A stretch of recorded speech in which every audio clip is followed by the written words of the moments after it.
So, hello my dear student, how are you? Welcome to your beautiful channel Civis Physics Tutorial GM, the place where you learn the jackass things in the physics. So beta, in the previous lecture we discussed about pure resistive circuit, pure inductive circuit और pure capacitive circuit. Okay, और we also discussed about that in resistance, in resistive circuit current or EMF both are in same direction, और in inductive circuit current lag करता है और in capacitive circuit current lead करता है. तो बेटा आज हम लोग बहुत ही बढ़िया सा इंटरेस्टिंग टॉपिक डिस्कशन करने वाले हैं RL, RC और LC सर्किट के बारे में. ठीक है, तो पहले बेटा हम लोग डिस्कशन करेंगे RL सर्किट के बारे में. आइए चलिए हम और आप साथ में मिलकर बेटा स्टार्ट करते हैं RL सर्किट. ओके, सो देखो यहां पे, so our first topic is बेटा alternating current containing L and R in series. तो यहां पे आपको R और L सीरीज में दिख रहे हैं. तो यहां पे बेटा हम लोगों ने इनपुट क्या दिया हुआ है, so here E is equal to instantaneous EMF दिया हुआ है, E is equal to E not sine omega t. ये बेटा with respect to time change होता रहता है. इज इट क्लियर बेटा? अभी हम लोग बात कर रहे हैं, किसकी बात कर रहे हैं बेटा? R और L दोनों को अगर सीरीज में ज्वाइन किया जाए तो क्या होता है, उसके ऊपर हम डिस्कशन करने वाले हैं. बहुत ही बढ़िया, सुपर्ब, जबरदस्त, एक नंबर का टॉपिक है. Please stay tune here. यहां पे आप ध्यान दो. अगर मैं बेटा बात करूं, देख दो सेपरेट चीज यहां पे मैं तुझे बताता हूं. कौन कौन सी सेपरेट चीज? अगर तू बेटा रेजिस्टर की बात करें, किसकी बात करें? रेजिस्टर की और इंडक्टर की. रेजिस्टर की अगर बेटा हम बात करेंगे तो रेजिस्टर में करंट I और इसका जो बेटा EMF होता है वो बोथ आर सेम डायरेक्शन होता है इन रेजिस्टर में. और अगर बेटा तू इंडक्टर की बात करे तो इंडक्टर में क्या होता है बेटा? इंडक्टर में बेटा करंट I और जो तेरा EMF होता है वो परपेंडिकुलर टू ईच अदर होता है. ये चीज हम लोगों ने देखी थी कि इंडक्टर में करंट लैग करता है और रेजिस्टर में both are in same direction होता है. इज इट क्लियर और नॉट? तो सर इसका नेट EMF कैसे लिखे? इसका नेट EMF कैसे लिखे? तो देख मेरे भाई, यहां पे इसका जो वोल्टेज रहेगा बेटा VR इज इक्वल टू रहेगा VR is equal to IR, और इसका जो बेटा रहेगा VL वो तेरा रहेगा I इंटू XL. मैंने तुझे बताया था कि जो काम बेटा रेजिस्टर में R का है वो काम इंडक्टर में XL का है. बोल, इज इट क्लियर और नॉट? एक और चीज बेटा ध्यान से समझना कि EMF की अगर मैं बात करूं तो इसमें EMF, रेजिस्टर में EMF बेटा देख, रेजिस्टर में EMF इस डायरेक्शन में है, इसने मैंने बोला ER, और इंडक्टर में EMF बेटा इस डायरेक्शन में है, इसको मैंने बोला EL. तो दोनों का potential perpendicular to each other है. फेजर मेथड क्या बोलता है? वेक्टर जैसा ही है बेटा. ये कंसेप्ट ये बोलता है कि ये दोनों का रिजल्टेंट कुछ इस डायरेक्शन में निकलेगा जिसको मैंने बोल दिया E. इज इट क्लियर और नॉट? समझ में आया? तो देख मैं इसको यहां पे इसको क्या लिख सकता हूं? E इज इक्वल टू, अगर वेक्टर की लैंग्वेज में बात करें तो vector E is equal to vector ER plus vector EL. Is it clear और नॉट? ओके, और इसका मैग्नीट्यूड की बात करें बेटा तो मैग्नीट्यूड वाइज तू इसको ऐसे लिख सकता है, E is equal to under root of ER square plus EL square. बोल, समझ में आया तुझे? Is it clear? 100% sure? But we know that E is equal, ये E क्या है बेटा? ये E जो है ना, ये पूरे, समझना बेटा, ये पूरे सर्किट का EMF है. ये पूरी जो सर्किट है ना उसका EMF जिसको हमने बोल दिया E. इसको तुम ऐसा सीधा नहीं लिख सकते. कैसे बेटा? E is equal to ER plus EL, ऐसा सीधा नहीं लिख सकते because this are vector, phasor है, रोटेट करते हैं. इज इट क्लियर और नॉट? तो इसको हम सीधा नहीं लिख सकते. ये चीज समझ में आई तेरे को? इसको हम कैसे लिखेंगे बेटा? इस हिसाब से लिखेंगे. और मैग्नीट्यूड वाइज लिखना है बेटा तो मैग्नीट्यूड वाइज हम इसको ऐसे लिख सकते हैं. बोल, समझ में आया? तो यस सर. अभी E इज इक्वल टू, देख मेरे भाई, सॉरी, रेजिस्टर उसको हम आर से डिफाइन करते हैं, इंडक्टर जिसको हम इंडक्टर का अपोज जिसको करता है उसको हम बोलते हैं इंडक्टिव रिएक्टेंस, उसको XL से डिफाइन करते हैं, लेकिन ये पूरी सिस्टम का जो अपोज करता है बेटा उसको हम बोलते हैं इंपीडेंस Z। क्या बोलते हैं बेटा? इंपीडेंस Z से डिफाइन करते हैं। तो समझना मेरे भाई, ये जो E है ना, E की जगह पे मैं क्या लिखूंगा? E is equal to IZ। Z क्या है बेटा? It is one type of resistance, लेकिन किसका? RL का रेजिस्टेंस। इसको आप बेटा ऐसे भी लिख सकते हो, ZRL मीन्स RL का resistance, impedance of RL circuit is equal to under root of, ध्यान से समझना बेटा, ER इज इक्वल टू क्या होता है? IR होता है, तो डाल दो यहां पे IR का square, plus EL is equal to क्या होता है बेटा? IXL होता है, तो डाल दो यहां पे होल स्क्वायर। That's it. देख यहां पे, यहां से I स्क्वायर, यहां से I स्क्वायर कॉमन निकल जाएगा, स्क्वायर रूट के बाहर निकलेगा तो I बाहर निकलेगा, I लेफ्ट हैंड साइड और राइट हैंड साइड बाहर, तो क्या बचा मेरे भाई? Impedance Z is equal to बेटा R square plus XL square. Superb, जबरदस्त, एक नंबर फॉर्मूला बेटा, very very most IMP formula. अगर तुझे कोई ऐसा पूछे कि RL सर्किट में इंपीडेंस का फॉर्मूला क्या होता है, तो RL सर्किट में इंपीडेंस का फॉर्मूला होता है under root of R square plus XL square, where XL is equal to what? Omega L। ये चीजें हम लोग पिछले लेक्चर में ऑलरेडी डिस्कस कर चुके हैं। बोल, इज इट क्लियर और नॉट? समझ में आया? श्योर? 100%? एक नंबर। ओके सर, चल समझ में आया मुझे। अभी देख मेरे भाई, यहां पे तुझे निकालना है फेजर। तो ये जो रिजल्टेंट मिला ना, उसका R के साथ एक एंगल ले ले, उसको मैंने बोल दिया फाई। बोल, ये वेक्टर EL है, तो सीधी बात है ये वेक्टर भी EL निकलेगा। तो तू बेटा इसको ऐसे भी लिख सकता है, कैसे मेरे भाई? tan phi is equal to opposite, opposite means EL upon ER। बोल, EL का मीनिंग क्या होता है? I into XL upon I into R, I से I छम। बोल, क्या मिला तुझे? XL upon R। Very very most IMP बेटा। तो ये चीज तुझे यहाँ पे एक और चीज जानने को मिली कि यहाँ पे जो फेजर होता है, देख मैं यहाँ पे लिखता हूं, तो फेजर तुझे कितना मिला? tan phi is equal to XL upon R। Superb, जबरदस्त, एक number formula.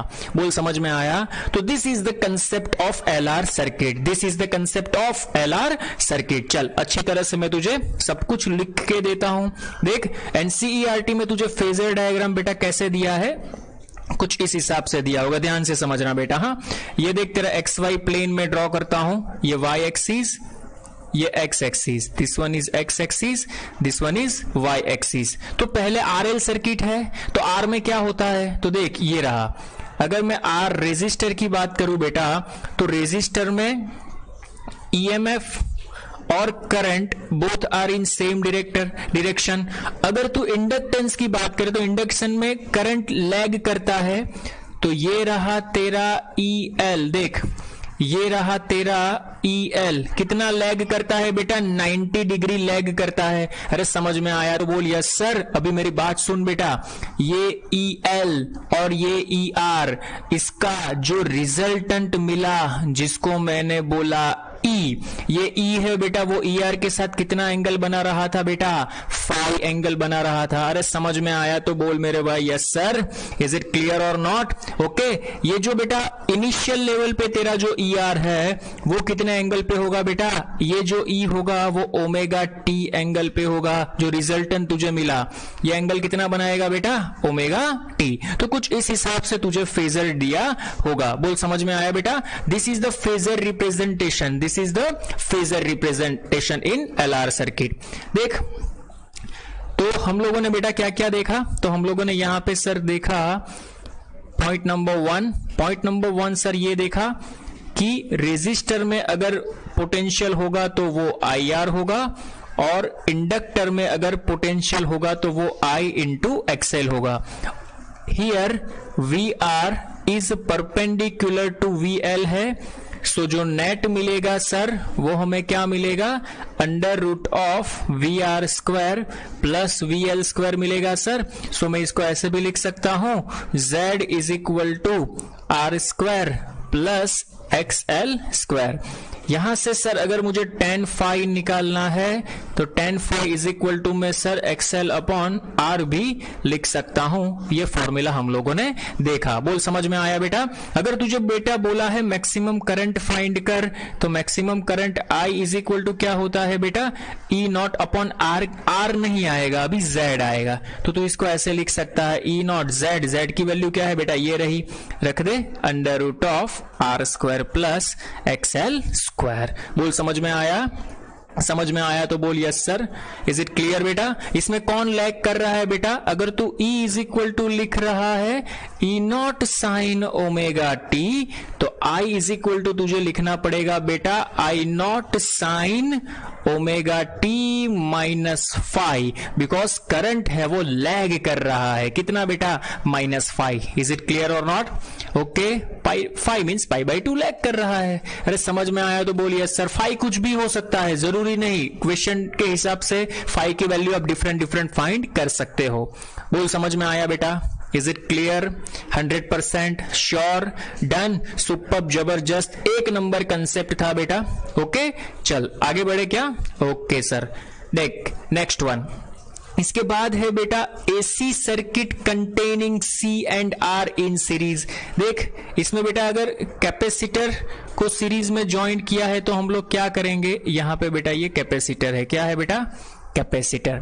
Is it clear? तो सेम थिंग, डिट्टो उसके जैसा ही, सिर्फ इंडक्टर की जगह पे कैपेसिटर आ गया। ध्यान से समझना मेरे भाई। हाँ, अगर बेटा मैं बात करूं, इसमें मैं दो पार्ट में बाइफरगेट कर देता हूं। देख, अगर रेजिस्टर की बात करें तो रेजिस्टर में करंट क्या होता है बेटा, V is equal to I R. और कैपेसिटर की बात करें तो कैपेसिटर में पोटेंशियल क्या होता है बेटा, Vc is equal to I into X C, where X C is equal to 1 upon omega C. तो तू इसको ऐसे भी लिख सकता है। अरे समझ में आ रहा है भाई? V is equal to I R, X C is equal to 1 upon omega C, तो I अपॉन ओमेगा सी। बोल इज इट, ऐसा ही होता है ना बेटा? इज इट क्लियर और नॉट? समझ में आया? Is it clear? डन? कोई प्रॉब्लम नहीं ना? Okay sir, no problem. अभी मेरी बात सुन बेटा, अगर मैं इसका फेजर ड्रॉ करने जाऊं तो देख यहां पे मैं इसका फेजर डायग्राम ड्रॉ करता हूं। ये रहा मेरा बेटा रेजिस्टर के लिए। तो रेजिस्टर के लिए क्या होता है, वी आर और I सेम डायरेक्शन में होता है। अगर मैं कैपेसिटर की बात करूं बेटा, तो कैपेसिटर में करंट लीड करता है, पोटेंशियल पीछे चलता है। तो देख ये रहा तेरा पोटेंशियल जो पीछे चल रहा है, इसको मैंने बोल दिया Vc।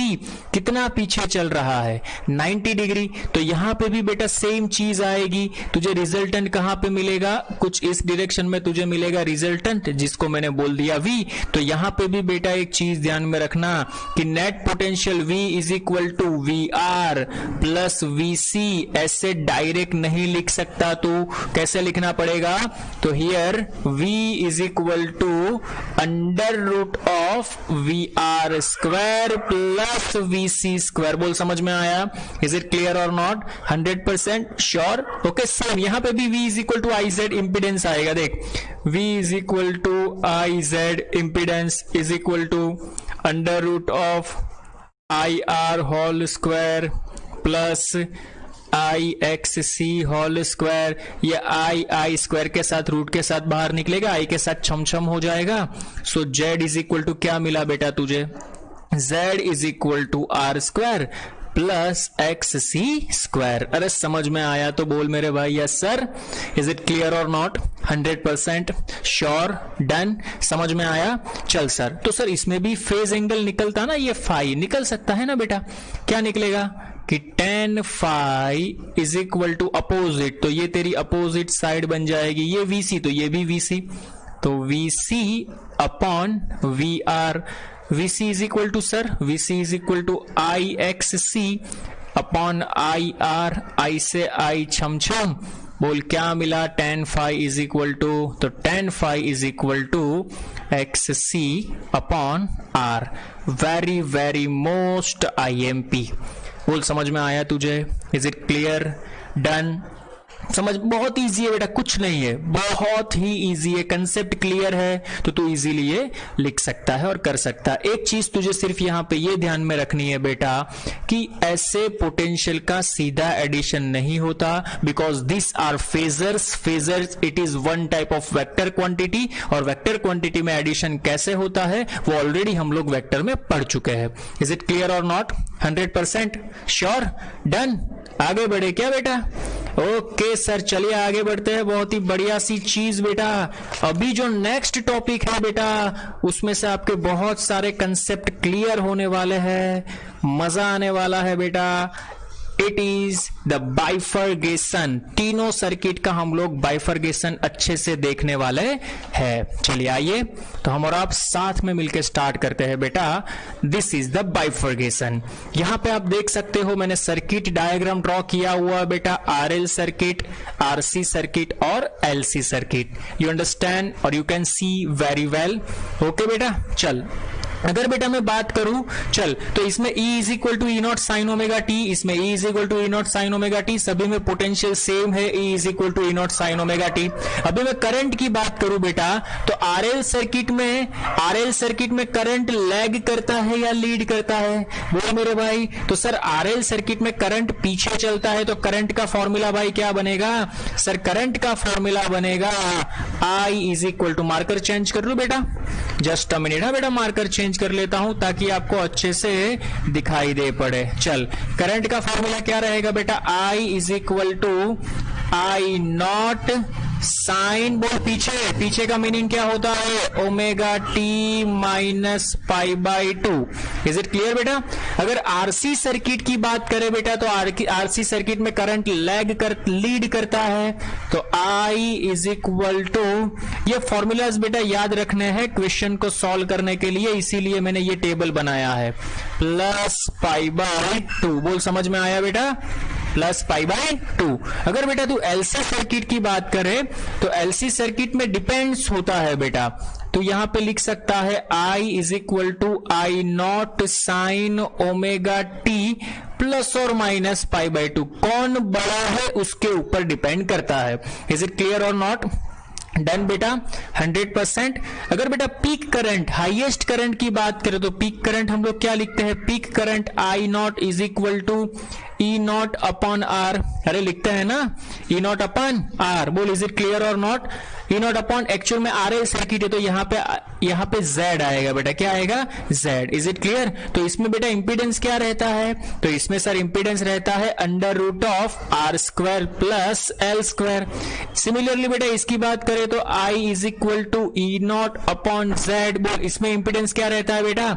E not upon under root of R square plus X C square. अरे समझ में आया बेटा? यहाँ पे एक्सएल आएगा, यहाँ पे एक्स सी स्क्वायर आएगा। इज इट क्लियर और नॉट? ओके। और बेटा इसकी बात करें तो I is equal to E not upon X L minus X C, otherwise X C minus X L. It's depends on condition बेटा। यहां पे ये कंडीशन होनी चाहिए कि X C is less than X L होना चाहिए, तो ये तुम्हारा आंसर सही होगा। बोल समझ में आया बेटा? Is it clear? Done? Okay. और बेटा एक्सएल की वैल्यू तुझे पता है, where XL is equal to what? Where XL is equal to omega L, omega is equal to 2 pi f, तो तू यहां पे लिख सकता है 2 पाई एफ एल। अगर एक्ससी की बात करें बेटा तो XC is equal to 1 upon omega C, omega is equal to 2 pi f, तो तू यहां पे लिख सकता है 2 पाई एफ सी। बोल इज इट क्लियर और नॉट? समझ में आया? 100% श्योर? डन? तो दिस इज द बेटा बाइफरगेशन। ये हमारा क्या था? आरएल, आरसी और एलसी सर्किट में हमारा बाइफरगेशन था। देख नेक्स्ट में अगर बात करें बेटा तो डायग्राम की बात करें तो फेजर डायग्राम में क्या होता है बेटा? देख यहां पे मैंने रेजिस्टर और इंडक्टर का फेजर डायग्राम ड्रॉ किया हुआ है, यहां पे मैंने रेजिस्टर और कैपेसिटर का फेजर डायग्राम ड्रॉ किया हुआ है, यहां पे मैंने इंडक्टर और कैपेसिटर का फेजर डायग्राम ड्रॉ किया हुआ है। यहां पे कंडीशन बेटा ऐसी ली है मैंने कि जो एक्सएल है it is greater than XC, otherwise VL है it is greater than VC। इस कंडीशन का यूज करके बेटा मैंने इसको यूज किया है। समझ में आया बेटा? क्यों? Because both are perpendicular to each other. देख मेरे भाई, अगर करंट से इंडक्टर की बात करो तो 90 डिग्री आगे चलता है, करंट से कैपेसिटर की बात करो तो 90 डिग्री पीछे चलता है। तो इंडक्टर और कैपेसिटर वो तो बेटा 180 डिग्री पे आ गए ना। कितने डिग्री पे?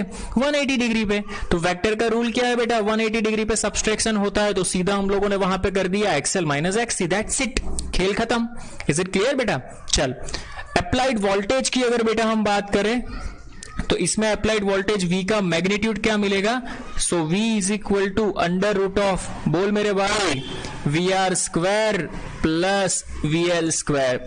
Similarly V is equal to under root of VR square plus VC square. और बेटा इसकी बात करें तो VL माइनस VC मैं कर देता हूं मॉड्यूलस। मॉड्यूलस का मीनिंग ये होता है नेगेटिव आया तो भी हमें क्या लेने का बेटा? पॉजिटिव लेने का। समझ में आ रहा है भाई? Is it clear? Done.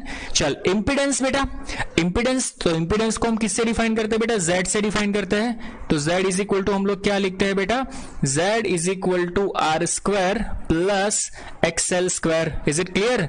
Z is equal to under root of R square plus XC square. अरे समझ में आया तो बोल यस सर बेटा।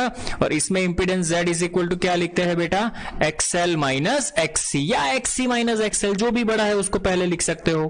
फेज डिफरेंस, अगर फेज डिफरेंस की बेटा बात की जाए तो फेज डिफरेंस, अदरवाइज आप फेज भी बोल सकते हो, tan फाई। तो बोल tan फाई की वैल्यू क्या आती है? सर tan फाई की वैल्यू इसमें आएगी omega L upon R। Sir tan phi की वैल्यू इसमें आएगी 1 upon omega C into R। बेटा अभी देख चुके हैं हम लोग। अरे समझ में आया तो बोल यस सर।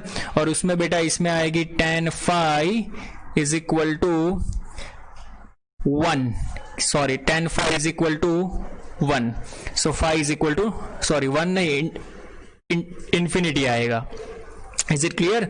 तो इसका आंसर आएगा phi is equal to 90 degree. Is it clear? Okay. Power factor की बेटा अगर आप बात करो तो पावर फैक्टर किसको बोलते हैं बेटा? तो पावर फैक्टर का फॉर्मूला है cos फाई। तो cos phi is equal to, ये फॉर्मूला में क्या होता है? तो देख, cos phi is equal to adjacent means VR upon hypotenuse, उसका मीनिंग होता है V। इज इट क्लियर और नॉट? तो ये फॉर्मूला का यूज करके बेटा आप पावर फैक्टर भी लिख सकते हो। तो cos phi is equal to बेटा बनेगा R upon under root of R square plus XL square. Is it clear? देख V की वैल्यू है ना, ये रही V। सिमिलरली यहां पे भी आप पावर फैक्टर का फॉर्मूला और यहां पे भी आप पावर फैक्टर का फॉर्मूला बना सकते हो। बोल समझ में आया? इज इट क्लियर और not? So this is the बेटा, this is the bifurcation of RL, RC और LC सर्किट। आई होप तुझे ये लेक्चर समझ में आया होगा। Thank you so much.